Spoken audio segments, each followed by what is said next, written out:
మిత్రులారా, ఈ రోజున మనం అమరావతి కథను తెలుసుకోబోతున్నాం. ఒక అసాధారణ ప్రయాణాన్ని అమరావతి నుంచి ప్రారంభించి తెలుగు రాష్ట్రాల విభజన, పోరాటం, ఆశ నిరాశల వరుసగా సాగిన ఓ అద్భుతమైన కథను ఇప్పుడు మనం తెలుసుకోబోతున్నాం. ఇది కేవలం ఒక నగరపు కథ కాదు, ఒక రాష్ట్ర భవితవ్యానికి మూలం. అసలు ముందుగా అమరావతి చరిత్రను తెలుసుకోవాలి అనంటే చరిత్రలోకి వెళ్ళాలి. పొట్టి శ్రీరాములు బలిదానం, ఆంధ్ర రాష్ట్ర ఆవిర్భావం గురించి కూడా మనం తెలుసుకోవాలి. 1952లో పొట్టి శ్రీరాములు గారు తెలుగు ప్రజలకు ఒక ప్రత్యేక రాష్ట్రం కోసం చెన్నైలో ఆమర నిరాహార దీక్ష చేపట్టారు.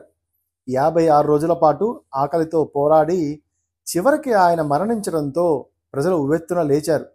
దీంతో కేంద్ర ప్రభుత్వం ఒత్తిడికి లోనై 1953లో ఆంధ్ర రాష్ట్రాన్ని ఏర్పాటు చేసింది. రాజధానిగా కర్నూలును ఎంపిక చేసింది. అదేవిధంగా ఇంకొంత చరిత్రను మనం తెలుసుకుందాం.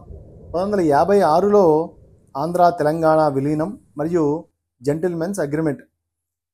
1956లో స్టేట్ రీఆర్గనైజేషన్ చట్టం ప్రకారం హైదరాబాదు రాష్ట్రంలో ఉన్న తెలంగాణను ఆంధ్ర రాష్ట్రంతో కలిపి ఒక తెలుగు రాష్ట్రంగా ఏర్పాటు చేసి పూర్తిగా ఆంధ్రప్రదేశ్ని ఏర్పాటు చేయాలని అప్పటి పాలకులు ఆలోచించారు. అయితే తెలంగాణ ప్రజలకు చాలా భయాలున్నాయి. వారి నీరు, నిధులు, ఉద్యోగాల్లో వారి హక్కులు కోల్పోతామేమో అన్న భయం. దీంతో ఆనాటి పాలకులు జెంటిల్మెన్ అగ్రిమెంట్ కుదిర్చారు. అంటే ఉద్యోగాల్లో తెలంగాణకు రిజర్వేషన్ ఉండాలి, నిధులపై స్థానిక నియంత్రణ ఉండాలి, ప్రాంతీయ మండలిని ఏర్పాటు చేసి వారి భవిష్యత్తుకు హామీ ఇవ్వాలి. సో ఇవన్నీ కూడా ఆనాడు తెలంగాణ పాలకులు హైదరాబాద్ని మన ఆంధ్ర రాష్ట్రంలో తెలంగాణని విలీనం చేసేటప్పుడు, హైదరాబాద్ని తెలంగాణని విలీనం చేసేటప్పుడు చేసిన ప్రతిజ్ఞ ఇది. సో ఈ ప్రతిజ్ఞలు ఏవైతే ఉన్నాయో, అంటే నేల, నీరు, నియామకాల్లో మాకు సరైన ప్రాతినిధ్యం దొరకలేదు అనే భావనే భవిష్యత్తులో తెలంగాణ విభజనకు దారితీసింది. సరే, ఇప్పుడు మనం తెలంగాణ వేర్పాటువాదం అసలు ఎలా మొదలైంది, దాని తదనంతరం అమరావతి ఆవిర్భావం ఎలా జరిగిందో కూడా ఇప్పుడు తెలుసుకుందాం. 2014లో తెలంగాణ ప్రత్యేక రాష్ట్రంగా ఏర్పడింది.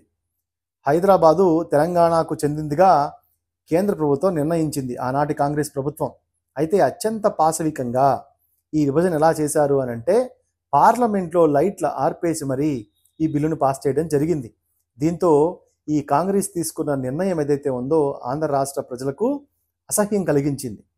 సో ఏది ఏమైనప్పటికీ కూడా తెలంగాణ బిల్లు పాస్ అవడంతో ఆంధ్రప్రదేశ్ విభజిత ఆంధ్రప్రదేశ్గా డివైడ్ అయిపోయింది. సో ఇప్పుడు ఆంధ్రప్రదేశ్కు ఒక కొత్త రాజధాని అవసరం ఏర్పడింది. సో కొత్తగా ఏర్పడిన స్వర్ణాంధ్రప్రదేశ్ ముఖ్యమంత్రిగా చంద్రబాబు నాయుడు గారు ప్రతిజ్ఞ చేశారు. అంటే ఏదైతే ఆంధ్రప్రదేశ్ కొత్తగా ఏర్పడిందో దానికి చంద్రబాబు నాయుడు గారు ముఖ్యమంత్రిగా మొట్టమొదటిసారిగా ఎలక్ట్ అయ్యారు. విజయవాడ, గుంటూరు మధ్య అమరావతిని రాజధానిగా ప్రకటించారు. అమరావతి యొక్క గొప్పతనం ఏంటంటే ఇది బౌద్ధ చరిత్రకు నిలయం. భౌగోళికంగా కేంద్రంలో ఉండటం, అంటే ఆంధ్రప్రదేశ్ రాష్ట్రానికి ఇది కేంద్రంగా ఉండటం కూడా అమరావతి రాజధానిగా ఏర్పడడానికి ముఖ్య కారణం అయ్యింది. సరే, అమరావతిని రాజధానిగా ఉండాలని నిర్ణయించారు, కానీ మరి భూమి ఎలా? సో ఈ భూమి ఎలా అన్నప్పుడు ఈ ప్రభుత్వం దగ్గర ఈ భూమిని కొనేందుకు డబ్బు లేదు. ఎందుకంటే తెలంగాణ నుంచి విడిపోయినప్పటికే 16,000 కోట్ల అప్పును నెత్తి మీద వేసి పంపించారు ఈ కాంగ్రెస్ ప్రభుత్వం. సో దీంతో మరి ప్రజల దగ్గర నుంచి భూమి కొనాలంటే మరి రాష్ట్ర ప్రభుత్వం దగ్గర డబ్బు లేదు. అప్పుడు చంద్రబాబు నాయుడు గవర్నమెంట్ ఏం చేసింది అంటే ల్యాండ్ పూలింగ్కి వెళ్ళింది. ల్యాండ్ పూలింగ్ అంటే ఏంటి అంటే రాజధానిని నిర్మించేందుకు చాలా భూమి అవసరం అవుతుంది కాబట్టి ప్రభుత్వం భూమి కొనడం కష్టంగా ఉంది కాబట్టి ల్యాండ్ పూలింగ్ స్కీమ్ను ప్రవేశపెట్టారు. దీంట్లో 29 గ్రామాలు, అమరావతిలో ఉన్నటువంటి 29 గ్రామాల ప్రజలు సుమారు 40,000 ఎకరాలను ప్రభుత్వానికి ఇచ్చారు. దానికి ప్రతిగా వాళ్ళు డ్రై ల్యాండ్, అంటే పంట పండని భూములకు 1000 గజాల రెసిడెన్షియల్ ప్లాటు, 250 గజాల కమర్షియల్ ప్లాట్ను ఇవ్వటానికి ఆనాటి ప్రభుత్వం అంగీకరించింది. అదేవిధంగా పంటలు పండే భూములకు ఎకరాకు 1200 గజాల రెసిడెన్షియల్ ప్లస్ 300 గజాల కమర్షియల్ ఇవ్వడానికి ఆనాటి ప్రభుత్వం ఒప్పుకుంది. అదేవిధంగా సంవత్సరానికి 30,000 నుంచి 50,000 వరకు భద్రతా సాయం కూడా ఇస్తామని చెప్పింది. ఉచిత ప్లాట్ల రిజిస్ట్రేషను, స్కిల్ డెవలప్మెంట్ శిక్షణ ఇవన్నీ కూడా ఇవ్వటంతో ఆనాడు 29 గ్రామాల రైతులందరూ కూడా ప్రభుత్వానికి భూములు ఇవ్వటం జరిగింది. ఆ తదనంతరం ఏమైంది అంటే జగన్మోహన్ రెడ్డి అధికారంలోకి వచ్చారు 2019లో. సో 2019లో జగన్మోహన్ రెడ్డి గారు అధికారంలోకి వచ్చిన తర్వాత అమరావతిని ఎలైట్ ప్రాజెక్టుగా విమర్శిస్తూ 3 రాజధానులను ప్రతిపాదించారు. విశాఖపట్నం కార్యనిర్వాహక రాజధానిగా, అమరావతి శాసన రాజధానిగా, కర్నూలు న్యాయ రాజధానిగా ఆయన నిర్వచించారు. అయితే అమరావతికి భూములు ఇచ్చిన రైతులు మాత్రం దీనిని తీవ్రంగా నిరసించారు. తమ భూములు ఇచ్చిన తర్వాత వెనక్కు తగ్గటం అన్యాయం అన్నారు. ఈ విషయం మీద కోర్టుకెళ్లారు. 2022లో హైకోర్టు అమరావతిని ఒకటే రాజధానిగా ప్రకటించింది. అంటే అమరావతి ఒకటే రాజధానిగా ప్రకటించింది. కానీ రాష్ట్ర ప్రభుత్వం ఈ విషయాన్ని సుప్రీంకోర్టులో అప్పీల్ చేసింది. ఇప్పుడు కూడా సుప్రీంకోర్టులోనే ఉంది. అది వైఎస్ఆర్ కాంగ్రెస్ పార్టీనే సుప్రీంకోర్టులో అప్పీల్ చేసింది. మరి ఇలాంటి పరిస్థితుల్లో అంటే చెన్నై నుంచి తెలంగాణ ఆంధ్రప్రదేశ్ కలిపిన ఉమ్మడి రాష్ట్రం నుంచి 16,000 కోట్ల అప్పు పెట్టి విభజిత ఆంధ్రప్రదేశ్గా మనం బయటికి రావడం జరిగింది. ఆ తదనంతరం అమరావతిగా రాజధాని చంద్రబాబు నాయుడు పెట్టుకున్నారు. కానీ అమరావతి రాజధానిని వ్యతిరేకిస్తూ జగన్మోహన్ రెడ్డి గారు 3 రాజధానుల అంశాన్ని తెరపైకి తీసుకొచ్చారు. దీంతో ఆంధ్ర ప్రజల భవిష్యత్తు అల్లకల్లోలంగా మారిపోయింది. రాజధాని లేని రాష్ట్రంగా తయారైంది. సో దీంతో భవిష్యత్తు ఎటువైపు? ఒకవైపు రైతుల ఆశలు, శ్రమ, భూములు, భవిష్యత్తు ఉంటే మరొక వైపు అభివృద్ధి వికేంద్రీకరణ రాజకీయ ఆలోచన ఉంది. ఈ రోజు వరకు అమరావతి కథ ఇలా ఓలలాడుతూనే ఉంది. ఇది ఆంధ్రప్రదేశ్ భవిష్యత్తు గురించి మాట్లాడే ఒక ఆత్మకథగా, ప్రేతాత్మకథగా మారిపోయింది.